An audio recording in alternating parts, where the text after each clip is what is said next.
Остануваат уште 20 дена во кои специјалното јавно обвинителство има законска можност да поднесе обвинение до судот за предметите што произлегуваат од незаконски прислушуваните материјали. Според Законот за јавно обвинителство, СЈО може да поднесе обвиненија до 30 јуни. Според ставот 3 од членот 1, Законот за СЈО ќе биде на сила 5 години од усвојувањето од собранието и може да се продолжува еднаш годишно со одлука донесена со двотретинско мнозинство од пратениците. Специјалното јавно обвинителство и СДСМ бараат пролонгирање на овој рок, зашто е потребно двотретинско мнозинство во собранието, додека од ВМРО ДПМН потенцираат дека од досега виденото креирани се истраги случаи само против раководството на ВМРО ДПМН и дека се работи за класичен политички прогон и состојба која се создаваше за ВМРО ДПМН по секоја цена да ја изгуби власта. Премиерот Заев смета дека со дебата и диалог би можел да успее да го обезбеди потребното мнозинство. Ние имаме договор за оваа работа со коалиционите партнери, но знаете дека не е доволно, ни треба 2/3 и ќе се обидеме.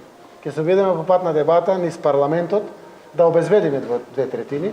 Тоа е тешка една мисија, заради тоа што нашите политички опоненти се навистина со спротивен став од нас, но ќе се обидеме по пат на диалог низ комисиите во собранието на пленумот, да се убедиме дека таа институција која што заедно со консензус ја формиравме, заслужува да се го заврши својот мандат со заклучоци согласно тоа што ќе го истражува или ќе го комплетира. Специјалната јавна обвинителка Катица Јанева на последната пресконференција побара од собранието да го продолжи рокот од 18 месеци кој го има СЈО да поднесува обвиненија и да отвора истраги поврзани со прислушуваните разговори.